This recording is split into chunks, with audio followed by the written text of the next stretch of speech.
Picture this. An unassuming 1960s housewife, living what seemed like a totally ordinary life. Right. Fast forward, and she becomes this groundbreaking figure in modern hypnosis, talking with what she called cosmic entities and writing loads of books about, past lives, parallel dimensions, the universe's deepest secrets. It's quite the transformation. This is Dolores Cannon. Her story feels like a mix of, say, Stranger Things and the Da Vinci Code, but with this real spiritual twist. No, and watch until the end. You will definitely be surprised by where this journey takes us. Yeah, what's really intriguing is just how, conventional her beginnings were compared to where she ended up. In the 60s, she and her husband, Johnny, they started out using hypnosis for really practical stuff. Like smoking cessation, weight loss, that kind of thing. Exactly. Just, standard applications of the technique back then. Nothing too out there. But then, as often happens, something unexpected occurred. It was 1968, during a session, and this client just starts recounting a past life as a woman in the 19th century. And Dolores, she admitted she wasn't really into esoteric ideas then. It completely blindsided her. It wasn't in any manual she knew. Sure. But instead of just dismissing it, she got curious. She decided to investigate. And that one session, it basically sparked everything that followed. And that's often where discovery happens, isn't it? That willingness to follow the unexpected thread, not just stick to the script. It shows that key element of exploration, going beyond what you think you know. So over the next few decades, she really meticulously developed this technique, the quantum healing hypnosis technique, or QHHT. And this method guides people into this incredibly deep trance state, the somnambulistic state. Think of that feeling right before you fall asleep or just as you're waking up, but way deeper. Much deeper, yeah. And in that state, the conscious mind, your everyday thinking mind, it just steps back. And that allows access to what Cannon called the subconscious. Right, and it's important how she defined that. Yeah, exactly. This wasn't just the Freudian unconscious, where you stuff bad memories. Cannon saw it as something way bigger, like a cosmic supercomputer. That's a great analogy. Capable of accessing answers to literally everything from your deepest personal fears to, the meaning of life. That distinction she made is really key. Seeing the subconscious as more than just our repressed stuff opens up this idea that maybe we can tap into a much wider information network. She documented all this in, 19 books? Things like The Convoluted Universe and Between Death and Life. Now, obviously, while she became a legend in spiritual circles, her ideas about past lives and ET contact, they put her at odds with mainstream science. Understandably, yeah. Those are big claims. But her dedication, exploring these uncharted areas, it gave a path for so many people looking for answers that, conventional methods just didn't provide. It's a reminder that sometimes the biggest discoveries are out there on the fringes. So the big question for this deep dive is, what exactly is the subconscious that Dolores Cannon found? And why does it seem to know more about you than even you do? Let's dive into that mystery. Yeah, that's the core of it, isn't it? The nature of this knowledge. Yeah. It makes you question consciousness itself, really, and what the human mind is actually capable of. Think of it like this. If your conscious mind is your everyday web browser, Cannon's subconscious is like having admin access to the entire server of your existence. All the old files, the hidden code, everything. That server analogy works well. It captures that idea of a huge, comprehensive archive beyond what we normally see. So let's unpack some key characteristics of this cosmic guru she described. One really striking thing is how it talks, usually in the third person. Right. When someone's in QHHT, the subconscious will talk about them as he or she. Like, it might say, she needs to let go of that fear. Which gives it that objective, almost detached perspective. It provides insights without all the emotional baggage we usually carry around. Yeah. Unlike our conscious minds, which are often, full of drama and worry, the subconscious is incredibly objective and calm. It sees our problems from a distance without that emotional heat. And that neutrality can be really helpful for clarity, right?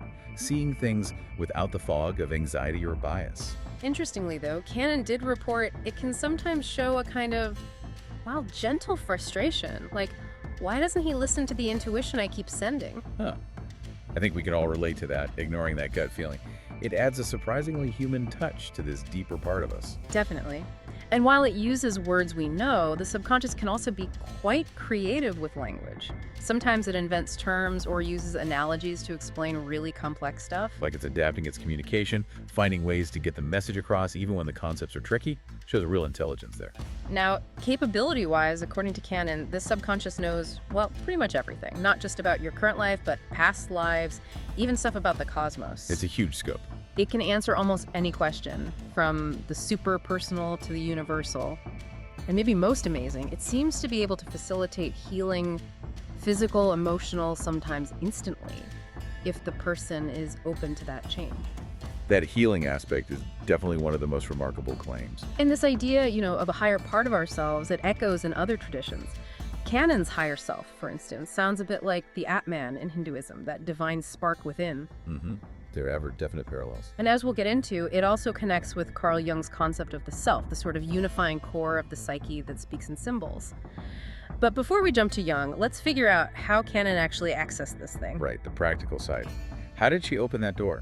In the Convoluted Universe, she wrote that the subconscious is a source of unlimited knowledge, which only needs to be accessed correctly. Sounds a bit sci-fi, maybe? A little, yeah. But she insisted anyone could access it with the right technique. And that's quite empowering, isn't it? The idea that this isn't just for special people, but potentially available to all of us. Absolutely. So how do we open this doorway? What happens when we start talking to this wiser part of ourselves? Let's look at QHHT in action. Yeah, let's get into the nuts and bolts of the technique she developed. Okay, so we've got the groundwork on Dolores Cannon and her idea of the subconscious. Now let's explore the method she created to actually get there. The quantum healing hypnosis technique, QHHT. It's a really fascinating mix of deep hypnosis and maybe spiritually guided questioning. It's the practical tool, right? The way she tried to bridge our everyday awareness with that deeper level of mind she was finding. So what is QHHT? Fundamentally, it's a specific hypnosis method to get someone into the somnambulistic state, that super deep trance level we only usually hit right before sleep or waking up. The very deep state is key. It's linked to different brain activity, potentially opening doors to non-ordinary awareness. And in that state, the conscious mind, the part worrying about emails and groceries, it quiets down, letting the subconscious step forward and communicate. Makes sense. How does it work, practically? Well, usually the client lies down, gets relaxed, and a trained QHHT practitioner guides them gently into that deep trance. The practitioner's role is crucial there. Definitely. Then the practitioner asks specific questions. Could be about physical stuff, like what's the root cause of this back pain? Or bigger things. Why do I feel so lost? And the subconscious responds. Yeah, and the responses can be pretty wild, often involving narratives that sound like past lives or giving these profound insights into why you're here, your purpose. The facilitator guides that process, shaping the questions to get meaningful information. So what kind of results do people report? Well, first, healing. The subconscious supposedly identifies the root cause of issues, physical or emotional, maybe linking a current fear to a past life trauma. Okay. And then, if the client agrees, it facilitates releasing that energy. Cannon wrote about loads of people getting relief from chronic pain or emotional stuff after a session. Those healing accounts are really compelling. And, the mind-body connection is something science is increasingly looking at, so the potential for this deeper connection to heal is, well, it's intriguing. Second, self-knowledge. People often feel they understand themselves better afterwards, why they have certain fears or talents, or why they feel weirdly connected to some random place or person. So similar goals to psychology, but adding that potential past life dimension. Exactly. And thirdly, well, mystery. Some sessions go way beyond personal stuff. Clients report experiences that sound like contact with other dimensions or extraterrestrial beings or getting this kind of esoteric knowledge. That's covered in her book, Keepers of the Garden. And that's where QHHT really enters the metaphysical realm, isn't it? Beyond what current science can really tackle. Let's try an example. Imagine Maria, 40 years old, struggles with anxiety really bad for years. Okay. In a QHHT session, her subconscious reveals a past life. She was a priestess in this ancient temple, but it got destroyed. Huge trauma, feeling she failed, and that carried over as anxiety. Right, that pattern echoing through time. So the subconscious, talking about Maria, says she needs to understand she did her job. There's no guilt. After the session, Maria feels way less anxious.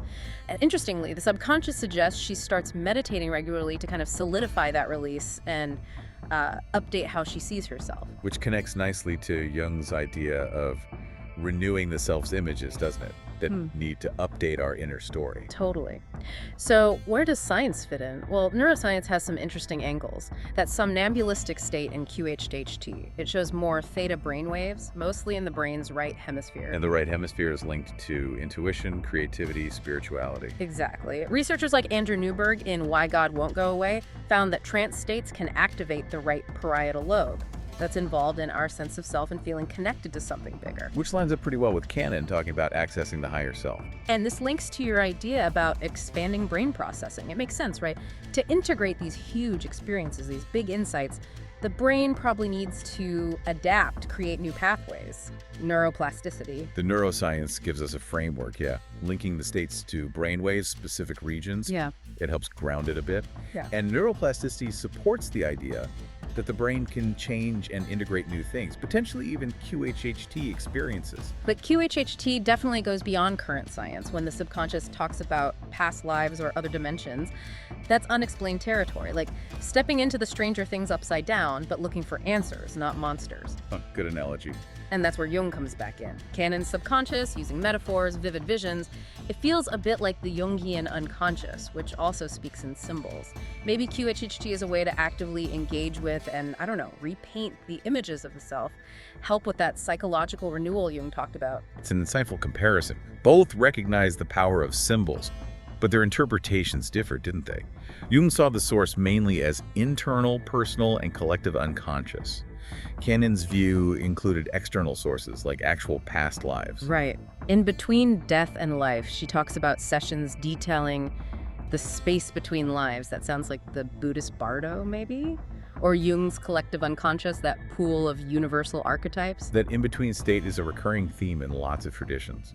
Cannon adds another layer to that whole contemplation about consciousness beyond physical life. So now we understand the subconscious and QHHT a bit better. How does this all mesh with Carl Jung's self, which he said transforms us through these powerful, almost magical images? And can science really explain these mysteries? Let's turn to Jung. Okay, comparing Cannon's work with Jungian psychology seems like the natural next step. Carl Jung and the self, architect of the inner world. Okay, so if Dolores Cannon was like this deep-sea diver exploring the subconscious, then Carl Jung, arguably, was the master cartographer mapping the inner landscape, using symbols, dreams, myths as his tools. Like a guide, Exactly.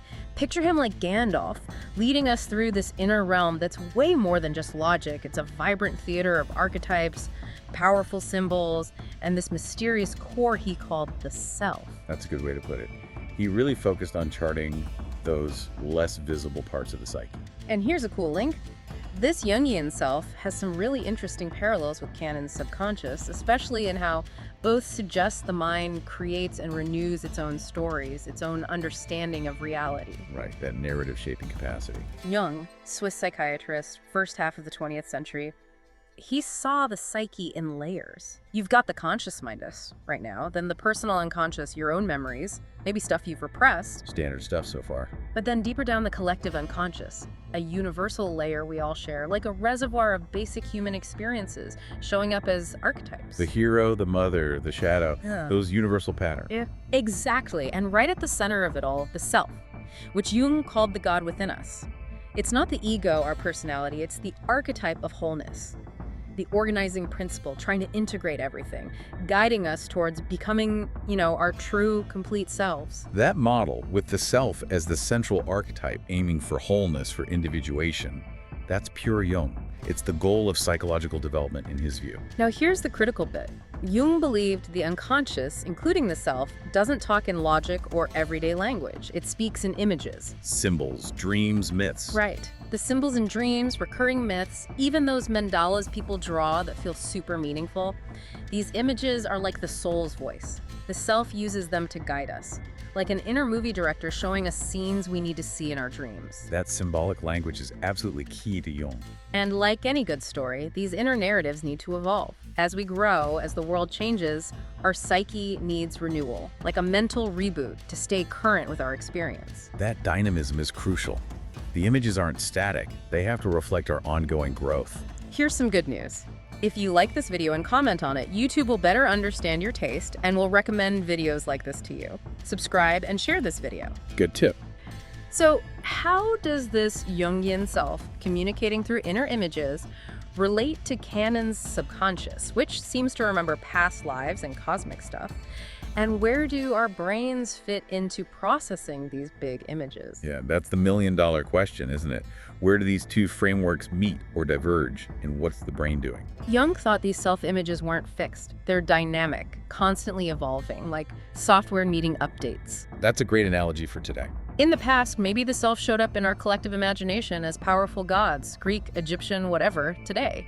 Maybe it's a wise movie mentor, like Obi-Wan Kenobi, or even abstract symbols, like a mandala you just feel drawn to create. So the archetype remains, but its specific manifestation changes with the times. Exactly. And this renewal is vital. Without it, we get stuck in old stories, old beliefs that don't fit anymore, like trying to run modern software on, Windows 95.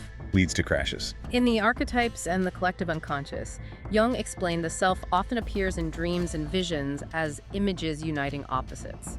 Light and shadow, masculine, feminine, conscious, unconscious. That integration of polarities is central to individuation. He had a patient who dreamt of a mandala after a crisis. Jung saw it as the psyche reorganizing, healing itself. The self basically saying, okay, time to integrate these conflicting parts, move towards wholeness.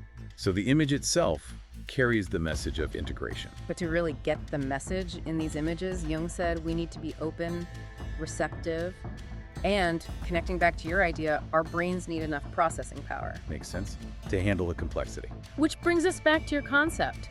Navigating today's world, all the info, the challenges, our own inner stuff, maybe our brains do need to expand their capacity. And neuroplasticity is the key, that ability to form new connections. Right, the brain isn't fixed. So practices like meditation, hypnosis, maybe QHHT fits here, even just journaling. They could literally upgrade our mental hardware, help us process richer, deeper images from the self, from the unconscious. It's like getting our brains ready for, Cosmic Operating System 2.0. I like that. Linking neuroplasticity directly to our ability to engage with these deeper psychological or spiritual experiences. It suggests our brains can evolve to enhance awareness. And connecting this to canon, maybe her subconscious is like the movie studio, projecting these self-images onto our inner screen. Okay, I see where you're going. During QHHT, people have these vivid visions past life as a warrior, seeing another dimension, a symbol resolving trauma. They sound a lot like Jung's self-images guiding us towards healing. So QHHT might be a more direct route to that movie studio, maybe accelerating that self-renewal process Jung talked about. Could be. It's an interesting thought. Jung himself, in Man and His Symbols, wrote something like, the unconscious produces images that are bridges between the known and the unknown. That's a beautiful quote. And Dolores Cannon, with her focus on visions from the subconscious, she'd probably say the exact same thing.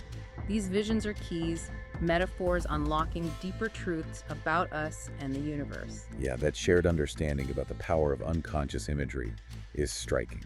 So we see these intriguing parallels, but how do these inner images actually change things in our lives? And can science shed any more light on this almost magical process? Good questions. Let's dig into the transformation aspect and see where science can take us. Okay, now that we've got a better handle on the Jungian self and its love for symbols, let's try to weave everything together. How does it interact with Dolores Cannon's subconscious? Get ready for a kind of cosmic dance here, mixing psychology, spirituality, and a good dose of mystery. Let's break down the connections. Sounds good. A point-by-point comparison should clarify things. Right. So, first, the subconscious as a manifestation of the self. In a way, you could see Cannon's subconscious with its seemingly endless knowledge of past lives, the cosmos as maybe a more, expansive version of Jung's self. Expanse is a good word. Jung's self is the center of our psyche, connecting us to the collective unconscious, that shared human stuff. But Cannon's subconscious seems to tap into something even broader, like a universal memory bank across all time and space. The universal memory bank really captures that wider scope, beyond just the human focus of the collective unconscious. Both act as wise inner guides, definitely. But Cannon's subconscious has this, let's say, intergalactic feel sometimes. Yeah, that's one way to put it. For example, someone in QHHT sees themselves as a healer in some ancient tribe, and that vision helps them resolve a current fear of failure. Okay. A Jungian might say that's the self manifesting the healer archetype, helping the person integrate their own healing potential. So the same image, interpreted slightly differently depending on the framework, but leading to a similar outcome. Integration. Healing. That's interesting. Second point, images as a common language. Jung was clear. The unconscious speaks mainly in images, dreams, myths, art symbols. Canon would totally agree. She saw the subconscious as a master storyteller, using vivid visions during hypnosis to convey deep insights. Like, in the Convoluted Universe, a client saw a sphere of light that explained their life purpose. Sounds very much like a Jungian mandala, doesn't it? That symbol of wholeness, the self. Exactly, but the key difference is where they thought the images came from. Jung mainly saw them bubbling up from within the collective unconscious, our shared human heritage. Whereas Canon Acknowledged symbols, but often felt the visions came from outside literal past life memories, other dimensions, maybe even ETs. That's a major divergence, the source of the imagery. Yeah. Jung keeps it within the psyche, broadly speaking. Canon opens it up to potentially external, even non-human sources. Third, renewal and healing. For Jung, becoming whole individuation means constantly renewing our self-images, confronting our shadow, integrating all the parts. An ongoing process. In QHHT, the subconscious seems to do something similar by showing images of past lives or old traumas. The idea is that seeing them helps release the blockages, leading to healing now. So maybe QHHT is like a really direct, maybe faster therapy session with the self, using intense imagery. That's a compelling parallel. Both methods aim to integrate unconscious stuff for greater well-being, just using different routes and interpretations. Let's try another quick example. John, chronic neck pain, no physical cause found. Okay. In QHHT, his subconscious shows him as a medieval soldier getting a fatal neck wound. Understanding the pain now is like an energetic echo of that. His pain eases up significantly. Wow. A Jungian might see that image as the self, bringing up the wounded warrior archetype, right? Helping John connect with and heal that wounded part of himself. Again, the image serves a healing function, whether you see it as a past life echo or an archetypal manifestation. Fourth point, amplifying brain processing. This is where your idea about expanding brain capacity feels really spot on. Both Jung and Canon kind of imply our ordinary minds struggle to fully grasp the sheer vastness of the unconscious or subconscious. Jung talked about dreams and symbols translating the messages. Right, making them digestible. And Canon said the subconscious sometimes struggled to lower its vibration enough to speak in words. So both suggest a kind of processing limit in our normal state. Exactly. So to really integrate these profound images, Jungian mandalas, QHHT past life visions, maybe our brains do need more bandwidth, and that's where neuroplasticity comes in. The brain changing itself. Right. Practices like hypnosis, meditation, they could build new neural pathways, maybe make our brains better at processing these non-ordinary experiences. Norman Doidge's work in the brain that changes itself shows brains can reprogram themselves. So neuroplasticity provides the biological mechanism for how our brains might adapt to handle this deeper information. It bridges the subjective experience with potential neurological change. Fifth, science in the mix. Neuroscience tells us the right brain hemisphere, which is more active in QHHT trances, is like the psyche's artist, as Andrew Newberg put it. Images, emotions, spiritual feelings. Yeah, exactly. The stuff that comes up in Jungian work and QHHT. When we hit those theta brainwaves in deep hypnosis, the right hemisphere gets busy, potentially creating those vivid images, mandalas, or past lives.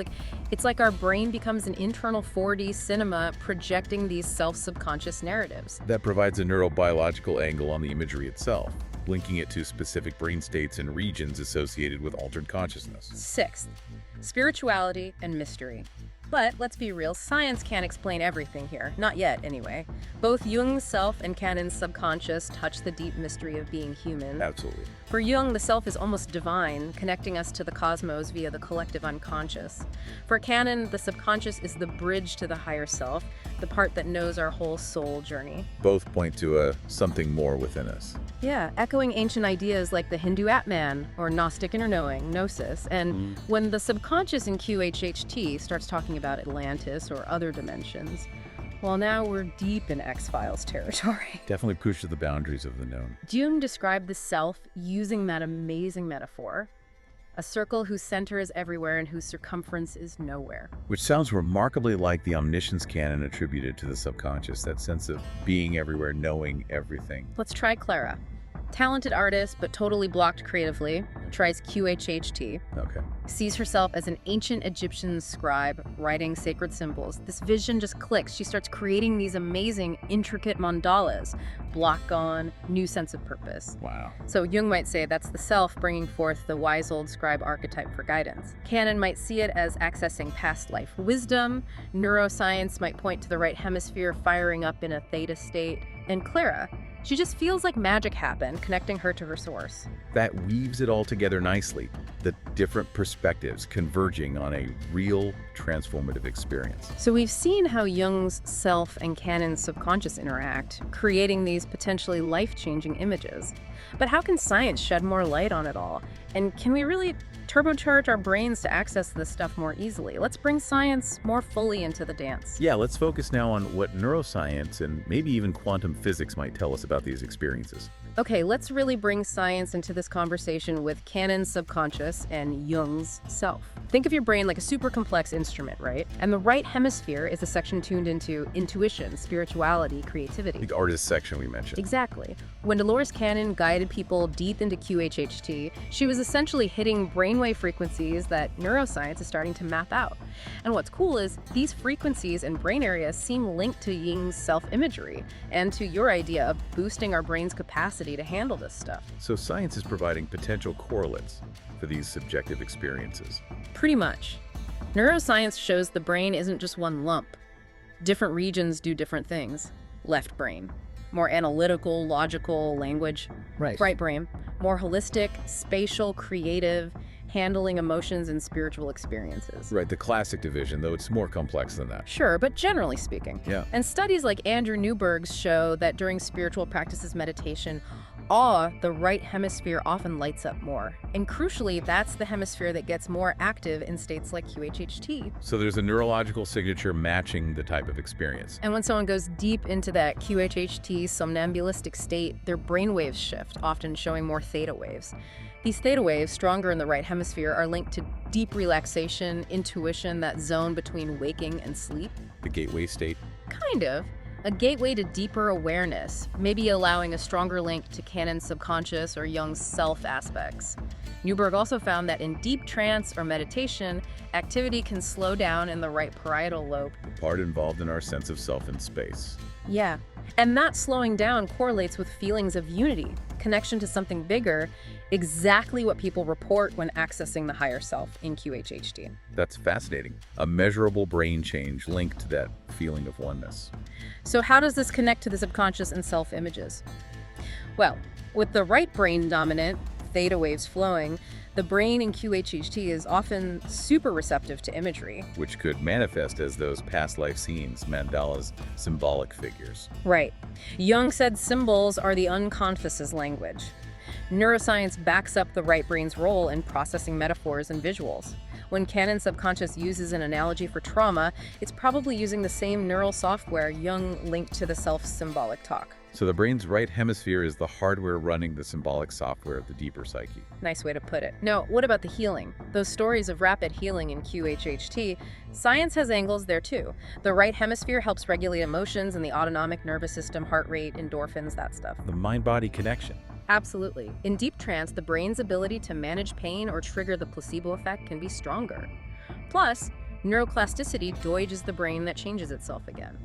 When the subconscious supposedly releases a past trauma, could that actually be rewiring neural circuits tied to that emotional or physical pattern? It's plausible. A psychological shift facilitated by the trance state could lead to physiological changes via neuroplasticity.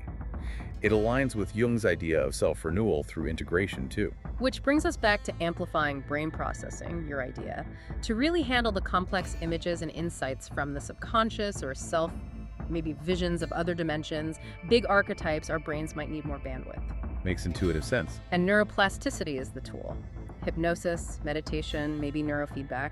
These could strengthen right hemisphere networks, making us better at integrating non-ordinary experiences, upgrading our mental OS to run the higher self's apps. So we can potentially train our brains to be more receptive and capable of handling these deeper inputs. As Andrew Newberg said, the brain is programmed for transcendental experiences. Maybe techniques like QHHT are just ways to access that built-in program. An inherent capacity we can learn to unlock. So neuroscience offers some cool insights, but what if the connection goes deeper? What if our brains link to something bigger? The universe itself. Let's peek at quantum physics. Okay, entering the really weird and wonderful zone now. Buckle up.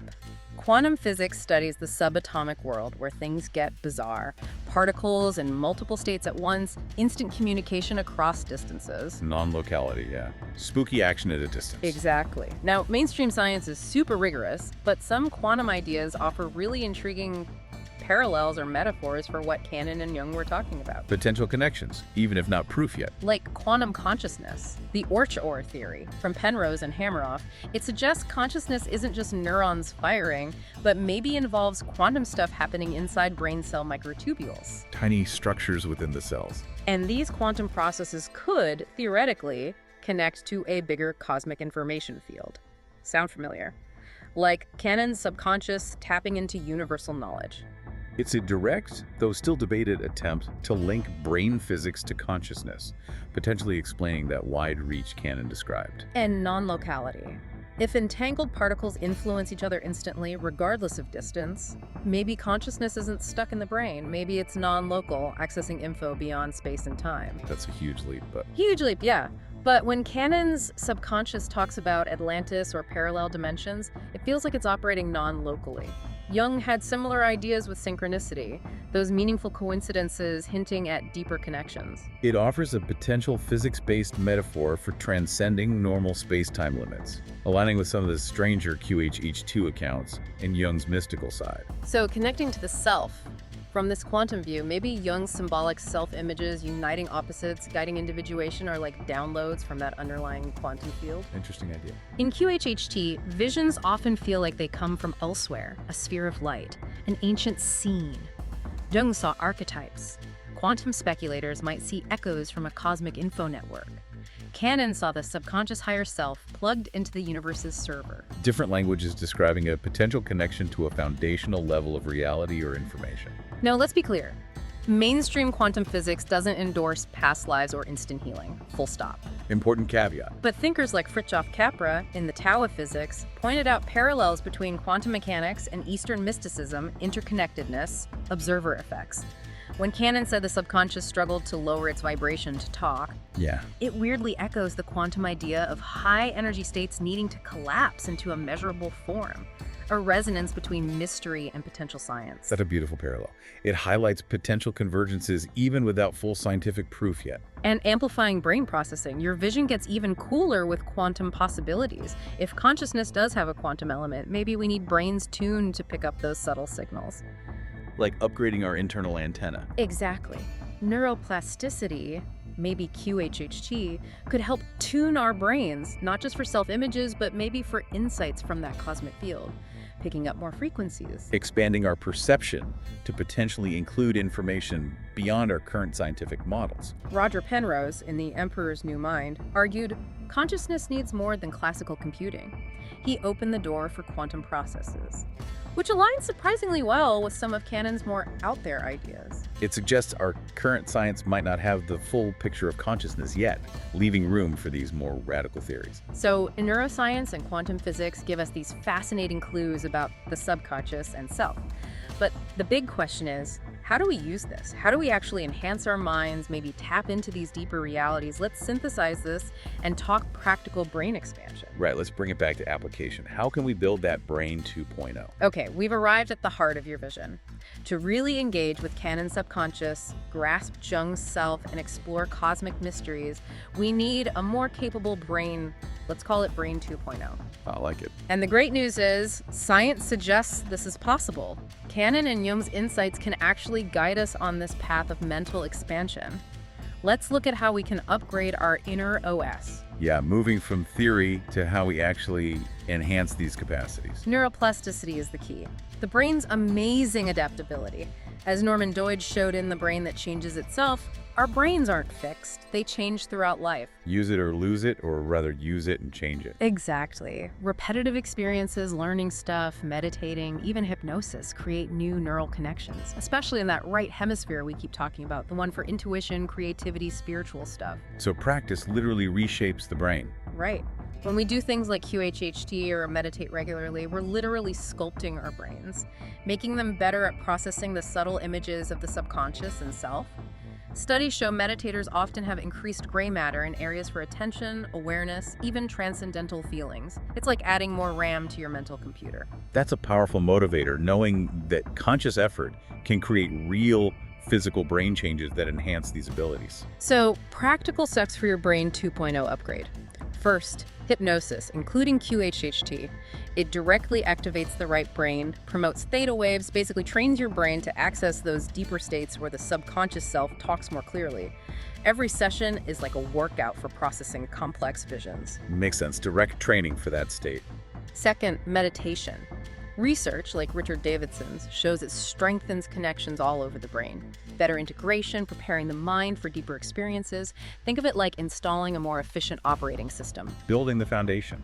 Third, journaling and dream work. Jung was huge on this, right? Recording dreams to decode the self's language. It teaches your brain to recognize unconscious patterns, like Dolores Cannon documenting all those QHHT visions. Paying attention to the inner world. Fourth, maybe technology down the line. Neurofeedback, maybe even future brain-machine interfaces. Science journals are already exploring ways to amplify brain capacities. Still early days for some of that, but the potential is there. Now, connecting this back to Cannon and Jung. For Cannon, accessing the subconscious needs an open, receptive mind. QHHT is like a brain expansion tool, helping process those visions that renew the psyche, just like Jung's self-images do. Right. For Jung, becoming whole individuation means integrating the unconscious. That needs a flexible brain. His active imagination technique, dialoguing with inner figures, it's like a manual QHHT, training the mind to interact with those deeper levels. So both their approaches implicitly require or encourage brain adaptation. And your vision unites them. To handle the complexity of Cannon's subconscious, past lives, other dimensions, and the depth of Jung's self, archetypes, mandalas, we need a brain that's both, scientist and poet. A brain capable of both logic and intuition, analysis and synthesis. Fifth, spirituality and mystery. This brain expansion isn't just about processing power. It opens doors to spiritual, mystical experiences. Cannon's higher self invites us into our inner unknown. Jung's collective unconscious connects us to that vast ocean of shared experience. A more capable brain might navigate that ocean better, bring back wisdom. Enhancing our capacity for meaning and connection. Ancient ideas resonate here too. Hindu Atman, divine spark. Buddhist Alaya Vijnana, storehouse consciousness. They all suggest the mind can access profound awareness, but often needs unlocking or tuning. The potential is there, waiting to be realized. Let's try Anna, analytical engineer, super skeptical, chronic insomnia. Okay, tough case. Tries QHHT. Sees herself as an ancient Greek astronomer, gazing at stars with awe. It hits her hard, starts meditating daily. Insomnia improves, and she feels more connected, intuitive. If we stand her brain, probably see more right hemisphere connectivity. A tangible shift. So, Jung might say herself renewed, bringing an image of wisdom, cosmic connection. Cannon might say the subconscious activated a past life resonance. Neuroscience points to neuroplasticity. Anna. She just feels like she got a soul upgrade. That illustrates beautifully how these practices can lead to real-world change, integrating all the perspectives. And as Deutsch said, the brain can change itself. Science backs up the transformative potential Cannon and Jung saw in the mind. It's a powerful, scientifically grounded reminder of our own agency in our mental and spiritual growth. Now that science has lit up how our brains can connect with the subconscious and self, you might be asking, okay, how do I bring this into my life? And what does the higher self itself say about this journey? Let's move into the spiritual heart of this. Yeah, let's focus on the guidance aspect, the higher self, and the deeper mysteries. Okay, so if Cannon's subconscious is the massive cosmic library, Right. then the higher self is like the wise head librarian, or maybe even the author of all the books. Ah, I like that. In Cannon's view, the higher self is the absolute highest part of us. The bit that's already graduated Humanity 101, got the wisdom.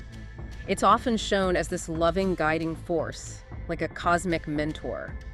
Yoda, maybe. A source of profound truth and insight. And this idea of a higher, wiser part of us, it clicks right into Jung's self, that unifying core. It touches on the brain's potential science it's exploring, and yeah, the big mysteries of consciousness. It bridges the psychological, spiritual, and even hints at the scientific potential. In Canon's work, the higher self is often the same voice as the subconscious accessed in that deep QHHT trance. They become synonymous in that state. Yeah?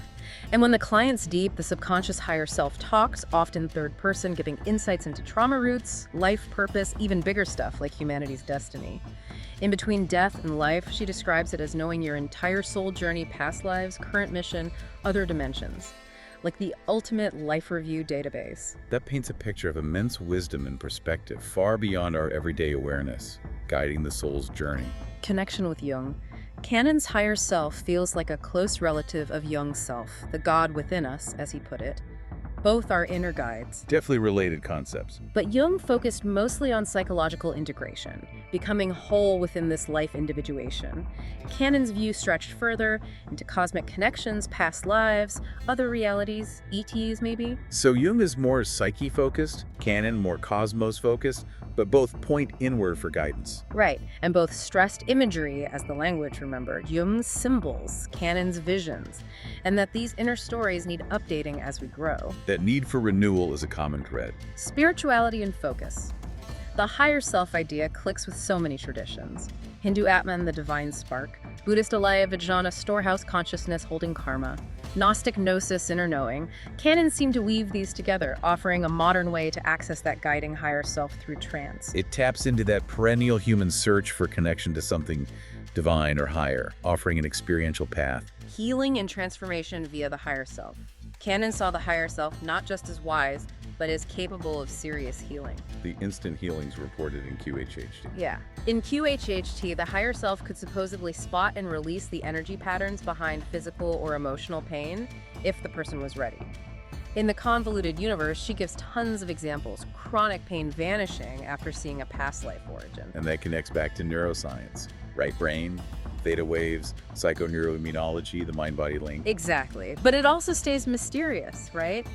How does seeing another lifetime actually stop physical pain now? Is it just the brain's healing power unleashed?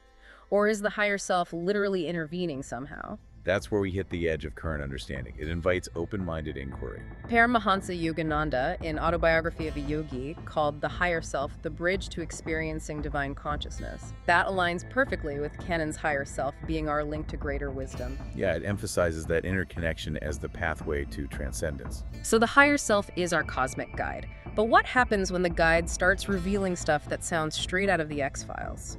Let's dive into the real mysteries of the subconscious now. Okay, let's explore the stranger shores of Canon's work, the really enigmatic stuff. All right, prepare to enter the upside down of the subconscious, where reality feels flexible and mystery rules. Dolores Cannon's work is packed with extraordinary accounts. Seriously extraordinary. Clients remembering lives in Atlantis, experiences as beings from other galaxies, detailed chats with entities claiming to be involved in seeding life on Earth. Wow. It's like the subconscious is a portal to a multiverse, and QHHT is the key. These are the mysteries linking Canon to Jung, to speculative science, and to your vision of a more powerful brain needed to navigate this stuff. It definitely pushes us to consider possibilities way beyond everyday reality. First big mystery, past lives. This is core to QHHT. Keepers of the Garden has loads of examples, like the person seeing themselves as an ET seeding Earth. And these past life stories often seem to directly solve present-day problems, fears, pains, talents. Canon saw the subconscious as a hard drive storing all our lives, accessible in trance. Okay, connection to Jung. It echoes Jung's collective unconscious, maybe. That pool of universal human patterns. A past life vision could be the self, showing an archetype warrior, healer, to help integrate something now. So Jung sees it symbolically. Mostly, yeah. While Canon generally took them as literal memories of actual pasts, that's a key difference. And science. No empirical proof for literal past lives currently.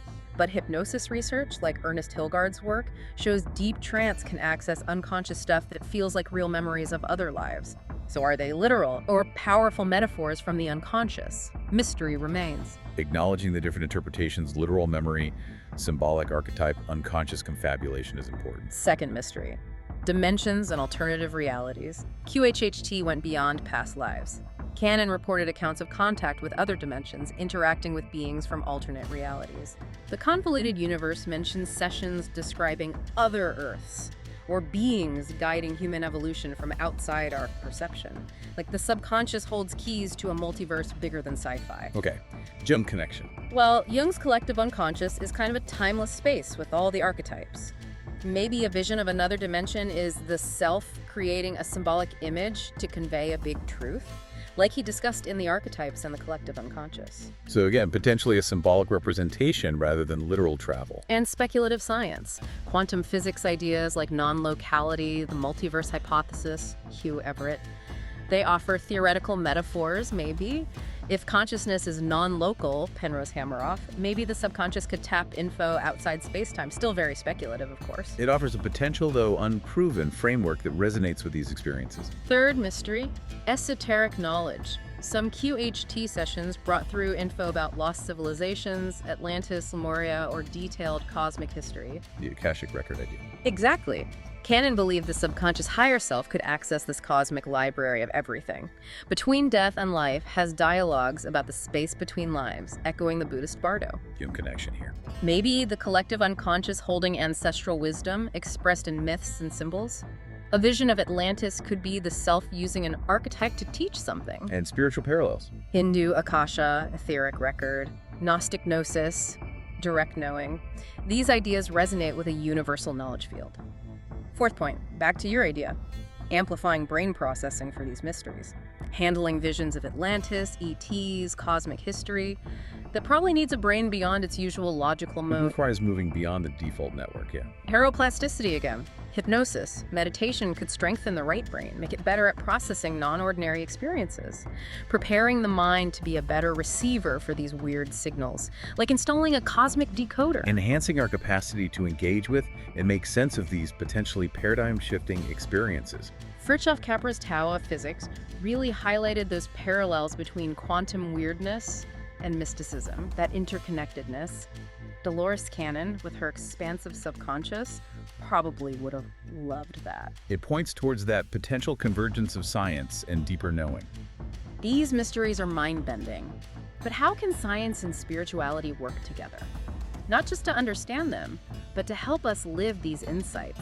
Let's weave it all together as we head towards the finish line. Yeah, let's focus on integration now. How could these different perspectives enrich each other and be useful in our lives? We've reached a really interesting point where science, spirituality, and these deep mysteries of consciousness can actually start talking to each other, maybe even dance together. Like yin and yang, yeah. Complementary forces. Dolores Cannon's subconscious, Carl Jung's self, and your idea of an amplified brain, they form this powerful trio, each giving us a piece of the puzzle about who we are and what we can do. Let's see how they connect. Okay, integrating the different threads. Science gives us a foundation. Neuroscience helps understand the brain activity right hemisphere. Theta waves behind the imagery of the subconscious and self, like Newberg showed. Provides the biological correlates. Speculative quantum physics offers metaphors, maybe, for non-local consciousness, accessing information beyond space-time, like Penrose explored. Intriguing possibilities, even if not proven. And neuroplasticity, Deutsch's work, supports your vision. Our brains can adapt, evolve through practice, paving the way for that more capable Brain 2.0. So science grounds it, shows the potential mechanisms. Then spirituality acts as a guide. Canon's higher self connects to ancient traditions suggesting we're more than just physical bodies.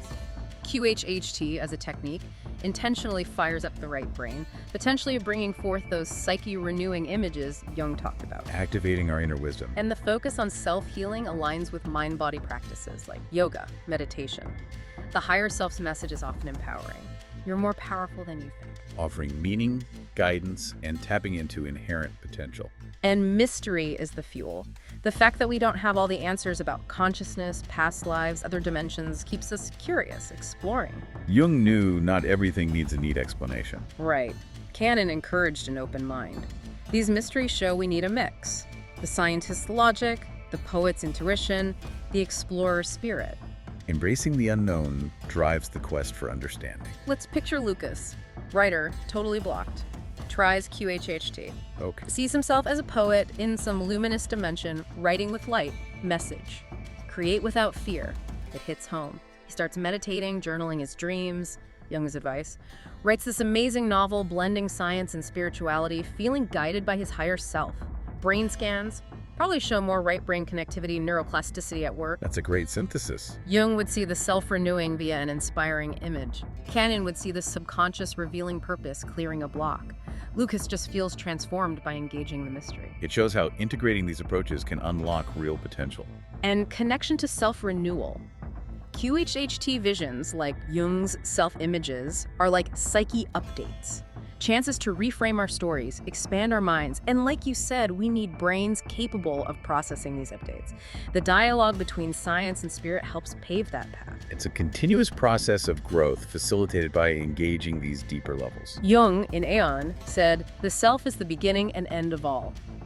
Resonates perfectly with Cannon's higher self as the ultimate guide. Capture that fundamental importance of this inner center. So science and spirit are doing this fascinating dance. But the real question for you listening is, how do you use this integrated understanding to change your life? What's the first step to awaken your subconscious, connect with your higher self? Let's get practical as we wrap up. Yeah, let's focus on actionable insights now. How can people start their own exploration? We are now at the end of our cosmic exploration, and wow, what a ride it's been. We started with Dolores Cannon, this ordinary housewife turned pioneering explorer of the subconscious, a realm holding keys to past lives, universal secrets, even healing. An incredible story.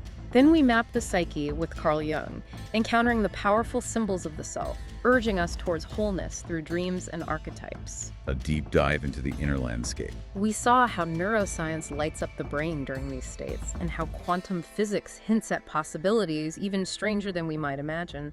And all along, we've explored your idea of needing to boost our brain's processing power to really handle it all. Bringing together the subjective, the psychological, and the scientific. So as we finish this deep dive, the big question is, what now? How do we use these ideas to make real changes in our lives, maybe even contribute to understanding consciousness better? Moving from knowledge to application. We're living in intense times, right? Tech changes, global challenges, everyone's searching for meaning. Canon, subconscious, Jung self, they offer like an inner compass for navigating this. Tools for inner guidance. They invite us to look inward, connect with that deep wisdom, higher self, integrated self, and see ourselves as part of something bigger, interconnected. And science, with neuroplasticity and quantum hints, is starting to show this inner journey has real potential.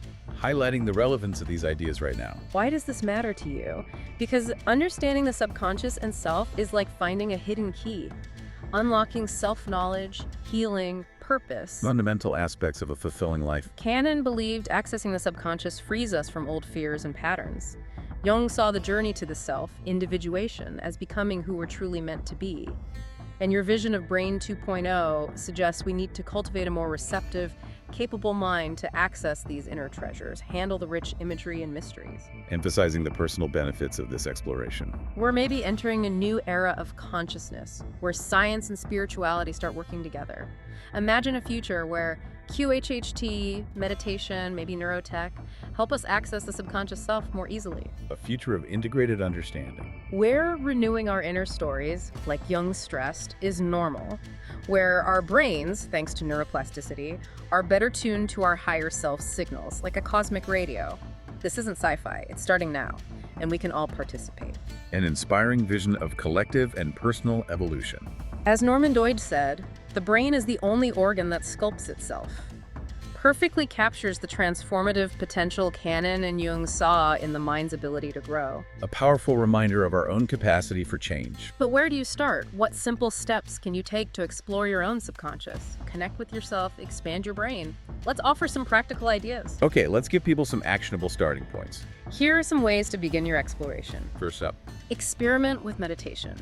Regular practice strengthens the right brain, boosts connectivity research like Davidson's shows this. Start small, 10 minutes a day. Focus on breath, maybe visualize a mandala. It tunes your inner instrument. Pop tip, think Dr. Strange. He used meditation to access other dimensions. No cloak needed, just focus. Good, accessible start. What else? Explore hypnosis. If possible, try QHHT with a certified practitioner for that deep dive. If not, guided hypnosis recordings online or creative visualization can work. Neuroscience shows hypnosis gets you into theta waves, strengthening circuits for intuition and spiritual experience, like Newberg found. So directly accessing those potentially transformative states. Note your dreams. Jung's top tip: keep a journal by your bed. Write down anything you remember. Look for patterns, symbols over time. It decodes the self's language. Connecting to canon, dreams can be like mini subconscious sessions. Paying attention to nightly messages. Practice journaling. Try asking your subconscious higher self questions in a journal. What's blocking me?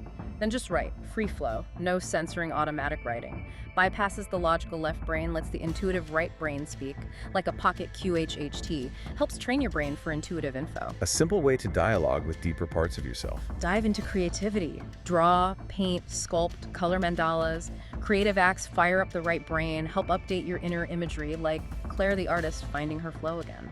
Expressing the inner world outwardly. Read and explore. Read canon, Convoluted Universe Between Death and Life. Read Jung, Man and His Symbols. Maybe Yogananda's autobiography. Tip: don't try to swallow it whole. Savor it, bit by bit. Building understanding gradually. Keep an open but critical mind. Canon's mysteries are fascinating, but stay discerning. Embrace her open inquiry, but value Jung's psychological grounding and critical thinking. Science and spirit can inform each other, like Capra suggested. The real mystery isn't just what the subconscious knows, but how you integrate it. Balancing openness with discernment is key. Great range of options there. Let's share one last story. Sophia, school teacher, mid-30s, felt life lacked meaning. Relatable for many. Inspired by this stuff, starts meditating, journaling dreams, Jung's advice. Keeps dreaming of a woman in an ancient temple holding a light sphere.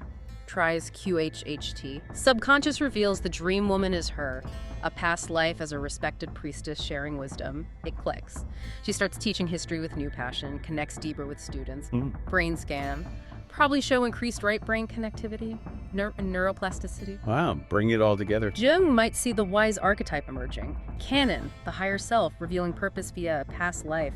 Science, neuroplasticity. Sophia feels profound life change from listening to inner stirrings. A beautiful illustration of the potential transformation. Ultimately, amplifying brain processing isn't just science, it's deeply spiritual. Meditation, QHHT.